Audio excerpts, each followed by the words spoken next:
Hello there, and welcome to the Construction Revolution podcast. My name is Ali Alizadeh, and here on the show we explore the latest trends, technologies, people, and organizations that are revolutionizing or disrupting the construction industry and are changing what the industry will look like tomorrow. Today on the show, I'm speaking with Adam Auer, the President and CEO of the Cement Association of Canada. Adam has spent over 2 decades working with public, private, and nonprofit institutions with a strong focus on industrial decarbonization. As CAC's president and CEO, Adam's primary focus is to secure the cement sector's continued competitiveness and leadership in Canada's transition to a climate-resilient net zero economy. With Adam's leadership, the CAC is working towards its vision of building resilient and sustainable communities with net zero concrete. One example of this is the CAC's recently published report, Concrete Zero, Canada's Cement and Concrete Industry Action Plan to Net Zero. As someone who's also passionate about driving the industry to net zero, I'm excited to dive into this topic with Adam.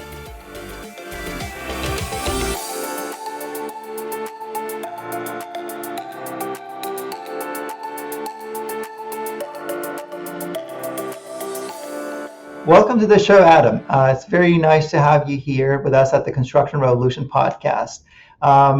Before we start, we would love to hear more about your background. You did your education in environmental side, and then you moved to the public sector and then private sector. It would be great to learn about your background. Sure. Thanks, Ali, and thanks for having me today. Well, I've always been interested in environment and sustainability issues ever since I was a kid. In fact, I remember being at the cottage and telling my mom when I was about 9 years old I wanted to be a marine biologist, and actually went to UBC and studied marine biology many years later. But I think, over the course of my education and experience became, convinced that it was really in the policy side that I could make the biggest impact, and went on to do a grad degree in environmental studies, and have worked in the public and nonprofit sector ever since on a variety of sustainability issues, but with a big focus on corporate sustainability and environmental finance in particular. And that sort of meandering path ultimately led me into the cement sector. Okay. That's an interesting journey, and would love to hear a bit more in that area as we go forward in this podcast. But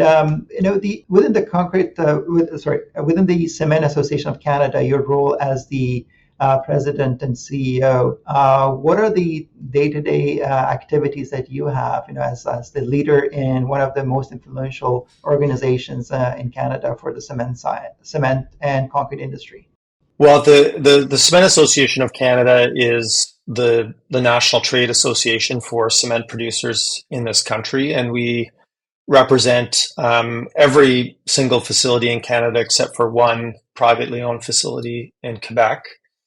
And, if you go to our website and you look at our mission and our vision, our role really is focused on creating the optimal conditions for our industry to lead and thrive in a clean economy. And our vision is to build resilient and sustainable communities with net zero concrete. So, those in some ways sound like fairly lofty ambitions, but they really do define the day-to-day work both of myself and of my team. We're focused on obviously working across the construction value chain, and also obviously very closely with governments, all three levels of government in Canada, on creating those optimal conditions, if you will. So, we'll get into it a little bit more when we talk about our net zero action plan. But our objective of leading and thriving in the clean economy and net zero economy really is one that can't be achieved alone. It's one that needs to be achieved in collaboration with governments in terms of building the right policy environment, the right regulatory environment, the right fiscal frameworks, and also working with the construction sector, ultimately the users of concrete, to help support innovation and bring those innovations to market. So more or less everything we do is focused on those types of activities. Yeah, thanks, Adam. And as you know, concrete, if it was a country, would have ranked third after US and China in terms of global CO2 emissions. And I know it's something that the Cement Association of Canada is focused on to address the sustainability aspect of the concrete industry and specifically the net zero construction part of things. And with that in mind, can you explain a little bit about the Concrete Zero Action Plan and how your team developed this report over the past couple of years? Sure. Well, the Concrete Zero Action Plan is basically a plan to ensure that cement and concrete achieves its carbon emissions reductions goals of getting to net zero by 2050. And, we take some time in that report to talk about the progress that we've made as an industry. Sustainability is not a new priority for the industry. It's one that we've been committed to for many decades. But now we're sort of in the crunch time, in particular when it comes to carbon emissions and climate change. So our action plan is really to lay out the the pathway to achieving higher emissions reductions and faster. And so, while talking about the achievements that we've made so far, it really is looking at, what is the foundation for the work that needs to happen between now and 2050 to make that net zero journey a reality. And we have set interim targets. We have a 40% reduction goal by 2030, a little over 60% by 2040 on the road to net zero by 2050. And we've effectively modeled all of the levers across the construction value chain that we know of today using today's technology. Where do we think those reductions can come from? And if you know anything about how cement and concrete is produced, you know that cement, the primary constituent in cement is clinker. And so we start our net zero action plan with a look at clinker production and then move on to what we call the 5 Cs. So starting with clinker, then cement, then concrete, then construction, and then carbonation or carbon uptake, the ability of concrete to absorb carbon over its life. And we dissect those 5 Cs to examine, based on what we know today. And this is an important feature, I think, of the action plan, is we really are focused on proven technologies. Where are the reductions going to come from, and what partnerships do we need to make those reductions a reality? And interestingly, you mentioned that a lot of the government work is coming from the environment side, but actually there's a big shift that's happening now. I've spent a good chunk of the last 10 years of my career at the Cement Association, certainly working with environmental agencies on everything from carbon pricing to permitting regimes for lower carbon fuels, etc. But now when we're talking about the net zero world, it really is about the marriage of environment and economy. How do we make net zero profitable effectively? And so we're migrating from a climate change sort of policy regime that's not strictly coming from environment ministries. Obviously, they still have a very key role to play, but it's also now coming from economic ministries.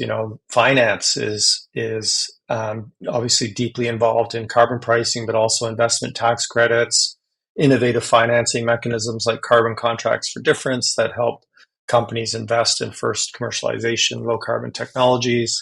We have a very significant partnership with Industry, Science, and Economic Development Minister Champagne's department, which is again really about industrial policy. How do we modernize industrial policy for a net zero world? How do we make environmental or industrial policy that supports the transition of our sectors and the economy as our sector and the economy as a whole to net zero, and to take advantage of the competitive opportunities that will come from that. So, as you mentioned, there are different ways to address the emissions from this industry. There are different approaches. What are some of the main areas that are highlighted in the Concrete Zero report as being crucial to reaching net zero? You mentioned briefly about the clinker side of things, but what are the other approaches and levers that can be used to reduce the CO2 emissions of the cement and concrete industry? Well, there are a number of things that can be done on the manufacturing side. So that includes obviously technology, investments, manufacturing innovations. There are a number of things that need to happen in the market. So mainly the market needs to come to understand, trust, and implement the solutions, the manufacturing solutions that our industry is able to provide. And then we need government to both support that transition, which can happen through, accelerated adoption of innovation in the codes and standards and specifications. It can be support for showcasing and helping to de-risk those innovations by being the first user of those low carbon solutions in the market. Governments are obviously a significant client of the building materials sector, not just cement and concrete, but represent probably about 30% of the market when you look at public infrastructure at the municipal, provincial, and federal level. And so there's a huge role that they can play on the buy clean or green procurement side of things to help pull low carbon innovations into the market and show to the rest of the sector that these are solutions that both reduce carbon but do so in a way that provides all the same performance that we need to ensure that our buildings and infrastructure are durable and resilient and long lasting. And then, of course, when we're talking about really deep reductions, in particular, first commercialization technologies like carbon capture, utilization, and storage, there's both an ongoing role for research and development, but I think in many cases, these technologies are ready. They're just far too expensive. The market is not willing to pay enough for concrete and steel and other materials to cover the cost of building a CCUS plant, which in our case would be probably about 2 or 3 times the cost of just building a new cement facility, period. That's how expensive the CCUS technology is at this point. And so it's getting that constellation of fiscal supports to allow those transformative technologies to become investable in our sector. And the government's actually been doing a really great job of putting together a package of supports that will help some of those novel technologies get off the ground, like the Net Zero Accelerator, like the investment tax credits for CCUS and other technologies, like carbon contracts for difference and other innovative financing mechanisms that were announced through the Canada Growth Fund. So I think at the high level, that's sort of the constellation of what needs to happen. It's really, there are things we can do as an industry on our own, but actually most of those things still require us to work collaboratively with the construction sector and with government to make sure that those solutions are making their way into the market. Thank you. So you briefly touched on that. There are different approaches here, leveraging obviously government and the public procurement, especially when it comes to building infrastructure and how we can incorporate new approaches in green technologies and into achieving that net zero vision. But overall, what do you think are the main obstacles in achieving the net zero construction? Whether it's in Canada or other parts of the world, like what are the obstacles that you see from your perspective are as a risk in achieving that net zero vision? It's a great question because I don't think those obstacles are what most people would think of as the obvious ones. And one of the things I've learned is one of the biggest challenges to getting to net zero, I think in any sector, it's not really technological. Obviously, there are some economic barriers, but ultimately, it's pretty easy to envision how those will ultimately be overcome. And we've seen examples in solar and wind and other types of technologies where that's happened. I think it's and there's issues of scale, which I do think are things that we sometimes underappreciate, just how much has to happen and how quickly. But one of the biggest challenges in my mind is really just the change management piece. Especially in the construction sector, which is inherently conservative. And by that I mean, it's an industry that tends to see all forms of novelty as a form of risk. And I think there's obvious reasons for that. I mean, this is an industry that builds critical infrastructure. It's an industry that operates on very tight margins.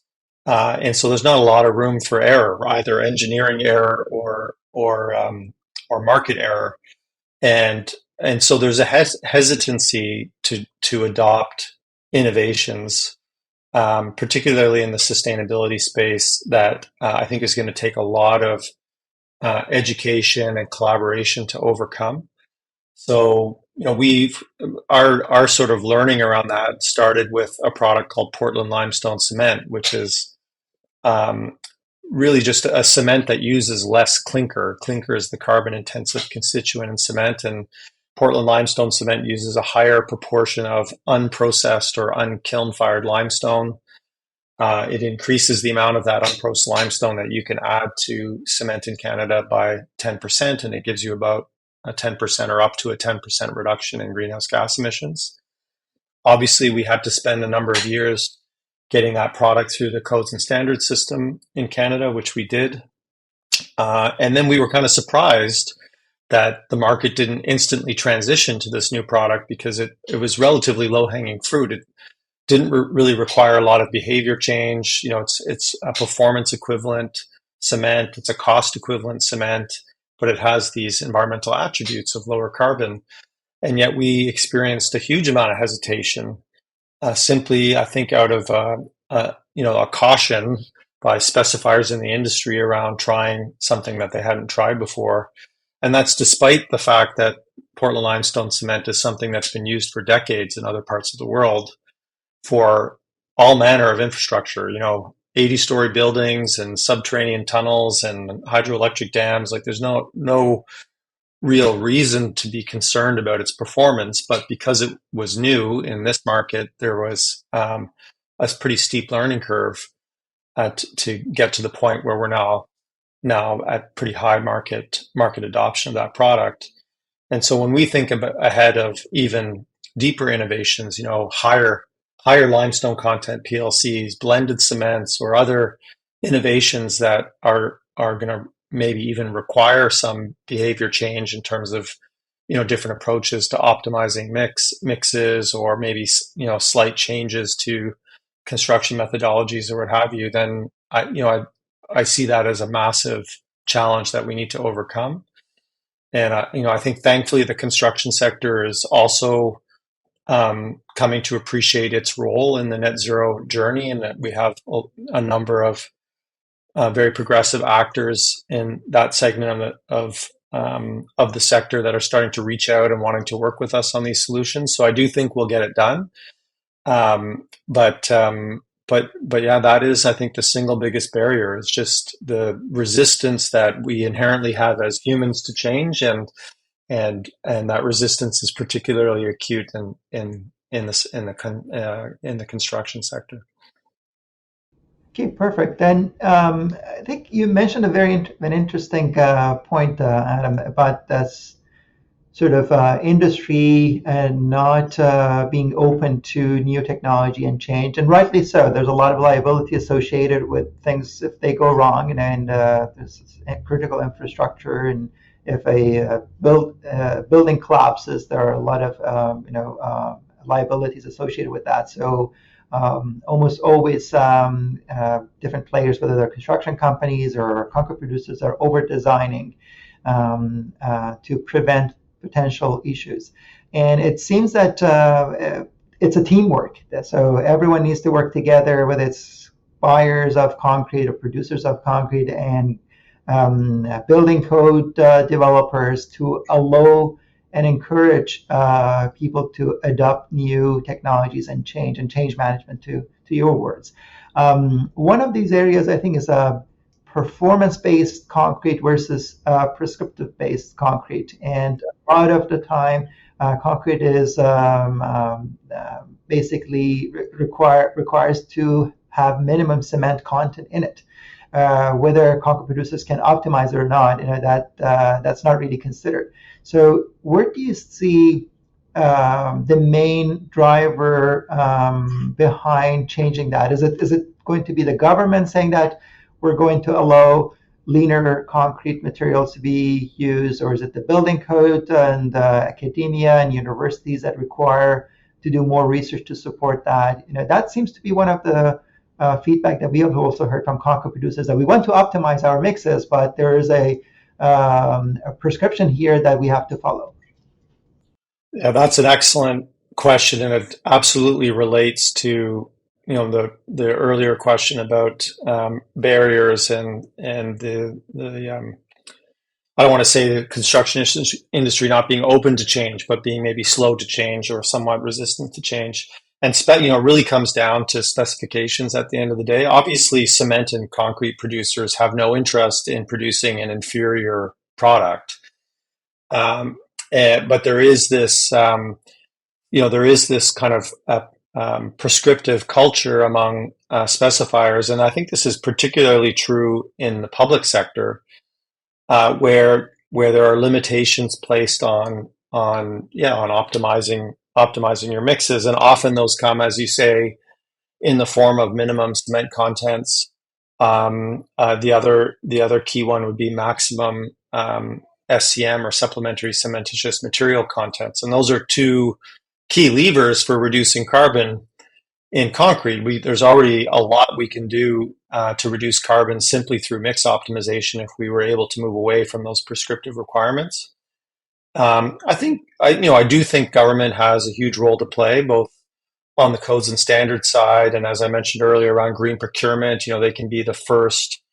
They can really lead the way in showing what performance-based specifications look like on public projects, and show that, demonstrate, verify the GHG benefits, but also demonstrate that these solutions are just as performative as the cements and concretes that we're used to using.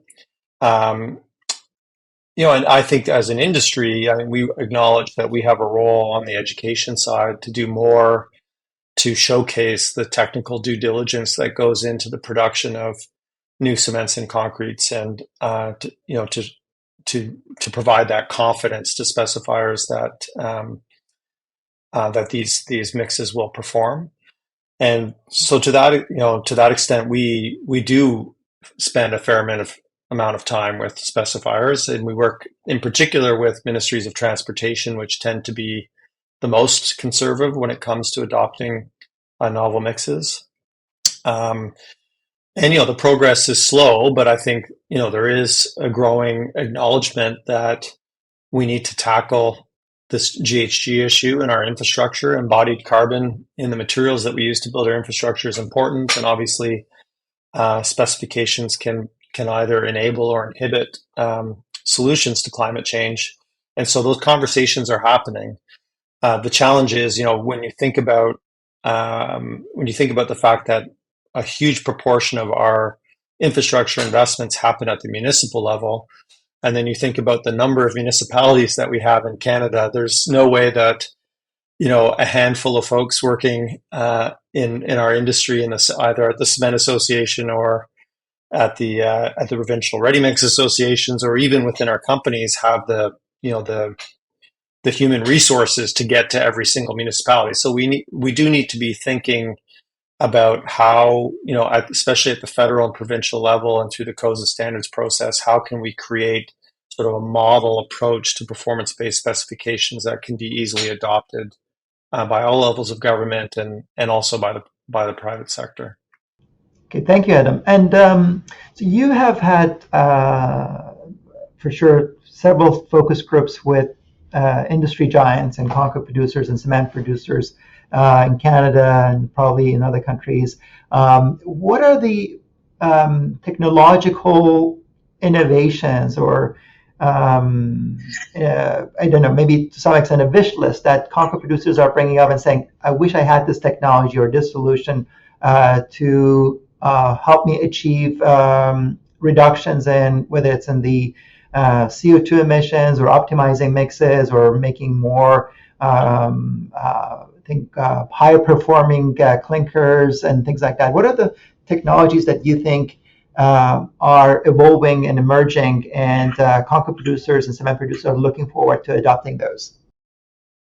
I guess there's probably two ways to answer that question. I mean, on the manufacturing side, as we describe in our net zero action plan, a lot of the technologies are actually well understood. So we're looking, 30% of the emissions to produce cement come from combustion processes where we use fossil fuels. So there's a huge opportunity to replace those fossil fuels with lower carbon alternatives, which is a technology that we're deploying today, and we look to scale rapidly in this decade. And there are, I think evolutions of that of the types of low carbon fuels that are available to us that will allow us to ultimately get to net zero combustion emissions. A huge part of our reduction strategy has to do with clinker optimization, so reducing the amount of clinker that you need in your cement, and ultimately the amount of cement and therefore clinker that you need in your concrete mix. And I think that's where there's a real opportunity for innovations that would provide, going back to the conversation that we just had, would provide more confidence to specifiers and to those in the construction industry actually using the concrete in the performance of their material. There's limitations, for example, to the types of solutions that you can apply when it's really hot outside versus when it's really cold. And there are, I think there's some anticipation that technology, whether it's admixtures or sensors or what have you, that will help us overcome some of those limitations and continue to optimize the GHG reductions that can come from, that can be deployed in any construction context. I think so. I think there's some excitement there, and ultimately, on the cement side in particular, we're really looking to carbon capture and utilization as a technology that's going to be necessary to get those remaining emissions down to zero. So there's a lot that we can do through combustion emissions management, through different cement formulations and optimized concrete mixes, through design efficiency, making sure that we're not over designing our infrastructure. There's a lot of things that we can do today to save significant emissions. Over 60% of the emissions from our sector, we believe, can come from those types of solutions. But at the end of the day, we're going to need some form of carbon capture, utilization, and storage to get to zero. And so that's obviously a technology that we're very focused on. We have two companies right now in Canada that are pursuing commercial scale carbon capture facilities at their cement production plants. The most advanced of which is in Edmonton, Alberta, where Heidelberg Materials has a facility. They hope to actually have carbon neutral cement production before the end of this decade. So they hope to be capturing CO2 at a commercial scale by 2026, which is quite amazing if you think about what that would signify in terms of a transformative change in our sector. It would be a historic transition, absolutely. That project and another similar project also in Alberta by Lafarge at their Exshaw facility will be looking at carbon storage solutions, and that's largely because Alberta's got great storage space and they also have great infrastructure to transport captured CO2 to those storage sites. In other parts of the country, we hope that those storage opportunities will be identified, and we hope that the infrastructure, the sort of backbone transportation infrastructure, will be developed to allow commercial scale capture and storage across the country. But the reality is we're probably going to need to find not just places to stick CO2 underground, but commercial uses of CO2 that will allow facilities where storage is not an option or too expensive or there are other barriers will allow capture to still make sense. And we're kind of fortunate in the cement and concrete industry that there are a whole bunch of technologies out there that are looking at utilization in cement and concrete products. So taking advantage of concrete's natural ability to absorb CO2 over time there are technologies looking to accelerate that process through a variety of different types of strategies to make concrete effectively a repository for captured CO2 from our industry and potentially others. So I think that's one area where we're also quite excited to see technology continue to evolve and develop. I should say that in our action plan, while we talk about those utilization technologies, we don't actually project any emissions reductions from those technologies. As I said at the beginning, we're focused on technologies that, well, we sort of set a cutoff of TRL 6 or 7, meaning that these are technologies that we know work, even if they're not fully commercially available or fully economic yet. We know that technologically they're sound. On the carbon utilization side, or as we would say in our sector, the carbon mineralization side in concrete, there's a whole bunch of partnerships happening between our members and different technology providers in that space, but we haven't predicted yet how many reductions will come from that class of technologies. But certainly one where we're quite excited about what's happening. Amazing. And at lower TRL, I think there are a lot of new technologies, as you mentioned, are being developed, and your action plan is based on what's available and what's today is possible. And as you said, like with the new technologies that are evolving, we may achieve the division even faster than.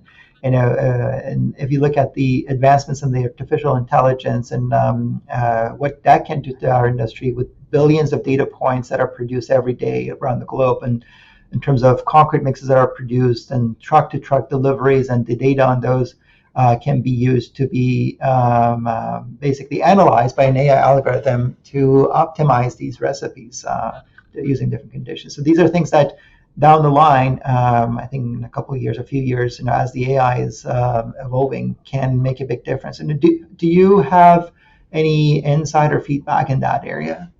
Well, I think my overall response would be 100% agree with you. I mean, it's one of the reasons why we committed to updating our action plan at least every 5 years, because we know that the landscape is going to change very quickly. And you mentioned AI, and we can see already how quickly that technology is starting to infiltrate its way into all manner of all different aspects of our lives. And I think in industry, it's going to evolve in ways that we may not even predict yet. So we want to be able to capture that change in relatively short periods of time, so that we can update our plan, make it more ambitious where possible, and account for how rapidly certain technologies, which we may not, which may not be a high enough TRL level yet today, but which may become so very, very quickly.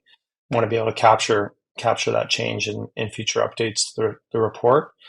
But I'm not an expert in AI, but obviously when we talk about mix optimization as one important lever to decarbonizing cement and concrete, it's pretty easy to imagine how AI might um, be able to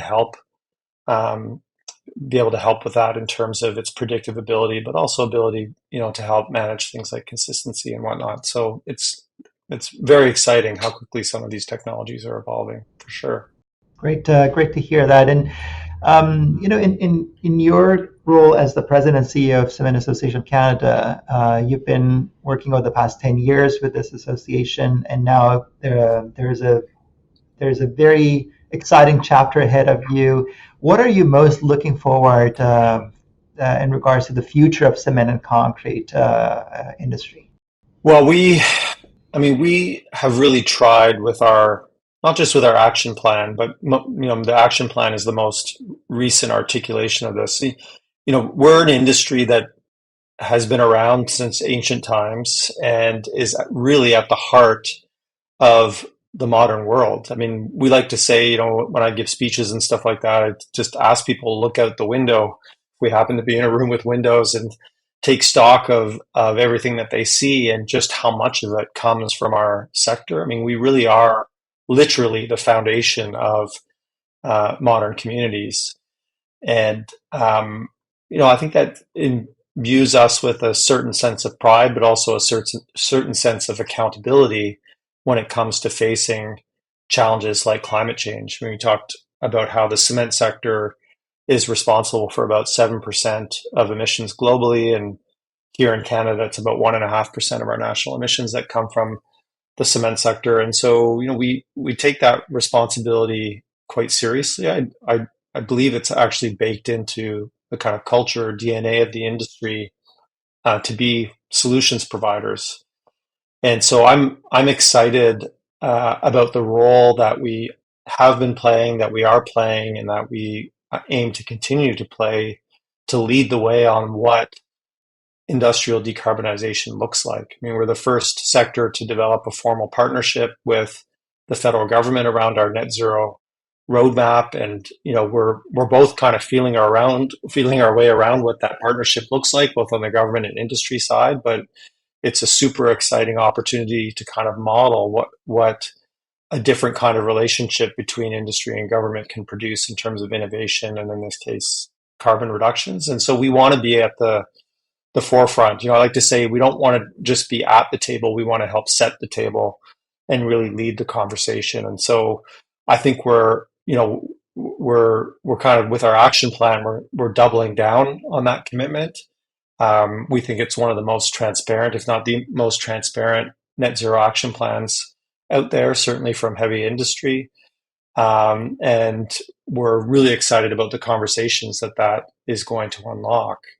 And we'll make mistakes along the way, and I'm sure there will be a variety of missteps, but that's sort of part of the challenge of being a leader in this space. And we'll learn from them, and we'll grow from them, and then continue to push forward. So, my friends kind of ask me, how I get so passionate about cement and concrete, because it's not something that people really think about all that much, and certainly, in the sustainability space, not one that has been traditionally associated with climate leadership and sustainability. But we really are at the forefront in our sector, and it's super exciting to be part of that. That's really exciting. It sounds like an amazing journey ahead of you. And I think with the vision that you have at the Cement Association of Canada and the partnership with the Government of Canada, this vision looks more achievable than ever. And if our audience wants to learn more about the activities of the Cement Association of Canada, and specifically the Concrete Zero Action Plan, where should they find more information? Where should they go? You can find the Concrete Zero Action Plan at concretezero.ca, and that will take you to a landing page that will describe the action plan and also provide a link to download the full document. It also is connected to a broader Cement Association of Canada website, which is cement.ca, where you can learn more about the association and our other sustainability activities. Great. Thank you so much, Adam, for sharing your insight and feedback with our audience. It was great chatting with you today, and all the best. Thanks, Ellie. I really appreciate the opportunity and enjoyed the chat as well.